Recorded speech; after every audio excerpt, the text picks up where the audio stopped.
In the Tsardom of Russia, after the death of Fyodor I in 1598, the Rurik dynasty that had ruled the country for 700 years extinguishes. Then starts a period of troubles, as there are many pretenders to the title of Tsar competing for the throne, including impostors who claim to be of the Rurik lineage. Sweden and the Polish-Lithuanian Commonwealth also intervene, and each support their candidate to the throne. After a victory, the Polish prince enters Moscow and becomes the new Tsar. But soon revolt breaks out, and he's driven out. Representatives from all over the country gather to elect a new Tsar. They choose to place on the throne Michael Romanov, a young man from among the older aristocratic families called the Boyars. He's the first of a new, very long dynasty. But he inherits a devastated country ruined by years of wars and instability. Groups of looters plunder the countryside, while Polish and Swedish armies still occupy Russian territories. In order to restore the state, Michael I sets two objectives: to ensure peace and to stabilize the state's finances. At first, the Tsar, without an army capable of fighting, negotiates and obtains a truce with Sweden and then Poland. He's forced to give up many territories, losing access to the Baltic Sea. On the other hand, in the distant lands to the east, Cossack explorers progress without much resistance, seizing territories and building new outposts. They subjugate the local tribes and force them to pay a fur tax. In 1639, explorer Ivan Moskvitin reaches the coast of the Pacific Ocean. Further south, explorations around the Amur River lead to the first contacts with China. In 1648, Semyon Dezhnev becomes the first Russian to cross what would later be called the Bering Strait. Throughout the country, the numerous taxes intended to fill state coffers provoke revolts. In response, Tsar Alexis reestablishes order, notably by reinforcing the serfdom of the peasants, who represent the largest source of income for the state. The peasants are no longer allowed to leave their lords, who are given all rights over them, with the lords also now responsible for collecting taxes on behalf of the state. In the West, the Polish-Lithuanian Commonwealth is the result of the union in 1569 of Poland and Lithuania, which had conquered a large part of the territories of the former Kievan Rus during the Mongol domination. These lands, mostly Orthodox, are a space of relative freedom for the peasants and Cossacks who live there. But the local Polish nobility wants to convert them to Catholicism and make them serfs. An armed revolt breaks out, attacking the Polish as well as the Jews, who are massacred because they were in charge of collecting taxes. In the Polish-Lithuanian Commonwealth, Russia offers protection to the Cossack revolt, which provokes a war. 13 years later, Russia wins and takes over a large territory that it calls Little Russia. The rights of the Cossacks there will be progressively suppressed. Tsar Peter I is much more interested in the West. He organizes an embassy of 200 people that he joins incognito in order to discover and learn more about the European powers, especially the Dutch Republic, which is a great maritime power. The Tsar spends several months there working in the shipyards. On his return, he wants to equip his country with a modern military fleet. But to do so, he has to gain access to the Baltic Sea and thus defeat the powerful Sweden, which is blocking him.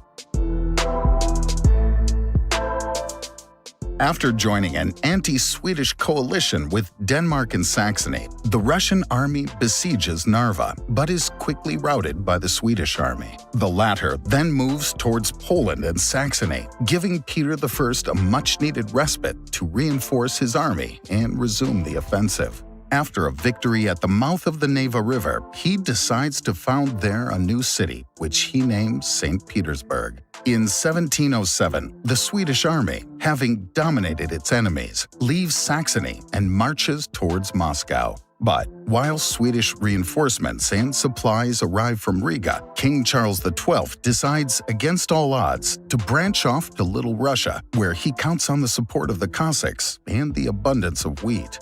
Peter I takes advantage of this to intercept the reinforcing army. In the south, after a harsh winter, the Swedish army is finally defeated. Charles XII takes refuge in the Ottoman Empire, which provokes a short war, but without success for Russia. In 1712, Peter I makes St. Petersburg the new capital of Russia, but a large part of the population is opposed to his policy of the westernization of the country, including his heir apparent, son Alexis. The latter is put on trial and dies, probably under torture. In 1721, a peace treaty is signed with Sweden. The Tsarate of Russia wins and becomes the Russian Empire. Emperor Peter the Great gets what he wanted. Russia is now firmly established on the shores of the Baltic Sea and turned towards Europe, where it's now a major player. In 1725, Peter the Great dies without an heir son. A few months later, Peter III is the victim of a coup d'etat fomented by his own wife, Catherine, who seizes the throne despite her German origins. She begins her reign by strengthening Russian influence in Poland, which provokes a rebellion there. The Ottoman Empire, after incidents on its border, declares war on Russia. This satisfies the Empress, who also dreams of having access to the Black Sea, but also of creating a Greek Neo-Byzantine state which would control the straits leading to the Mediterranean Sea.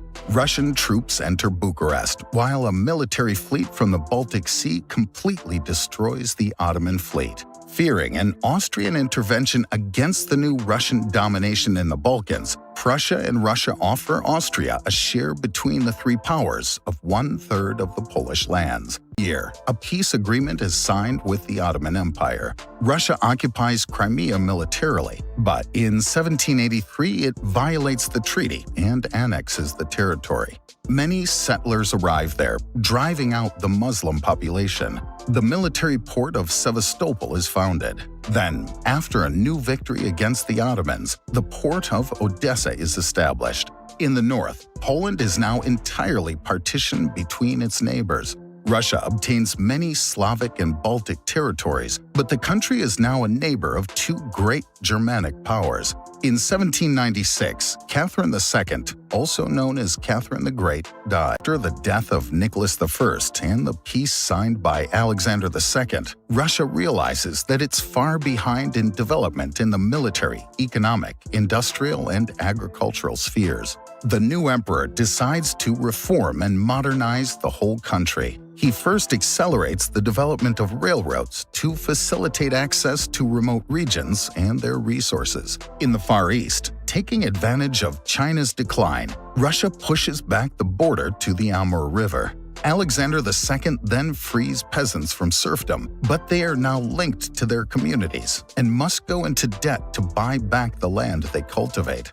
The emperor also reforms the army, the educational system, governmental administration, and the justice system. In China, a revolt undermines the Qing dynasty, and an international alliance intervenes to quell the revolt. The Russian army then occupies Manchuria, which provokes the discontent of Japan, which has its eye on this territory. In 1904, war breaks out and turns to the advantage of the Japanese, who dominate the Russian armies. The Baltic military fleet, after several months of navigation, is defeated by the Japanese fleet. The Russian defeat provokes a revolution. Workers organize strikes, peasants attack the property of nobles, and minorities demand more autonomy. Finally, a railway workers' strike paralyzes the country. With his back to the wall, Emperor Nicholas II is forced to accept the establishment of a State Duma, that is, a legislative assembly, which weakens the autocracy. After bloodily crushing the last revolutionary pockets, the country's economy is revived. The production of iron, coal, and oil increases, which boosts industrial development. The standard of living rises, and the country modernizes. In the Balkans, the heir of Austria is assassinated by a Bosnian Serb nationalist. In retaliation, Austria-Hungary, supported by Germany, declares war on Serbia. Russia, which wants to protect the Slavs in the Balkans, decrees general mobilization, and in a few days, all of Europe enters into war. St. Petersburg, whose name has a strong German sound, is renamed Petrograd. In London, the members of the Triple Entente agree not to sign a separate peace. The Russian armies are pushed back from East Prussia, but manage to move into Galicia. The Ottoman Empire joins the Triple Alliance and closes the straits, isolating Russia completely. In 1915, while the Western Front is frozen in trenches, Germany turns to Russia, where it seizes many territories. But here too, the front is frozen. Millions of refugees wander the country, while the war effort concentrates 80% of Russia's industry to the detriment of civilian needs. Inflation and rationing put the population to the sword as the war drags on. The emperor and his wife become increasingly unpopular, especially as they're under the influence of the mysterious Rasputin, who's considered a charlatan. In Petrograd, strikes turn into uncontrollable armed revolts. Emperor Nicholas II is finally forced to abdicate, which marks the end of the Romanov dynasty.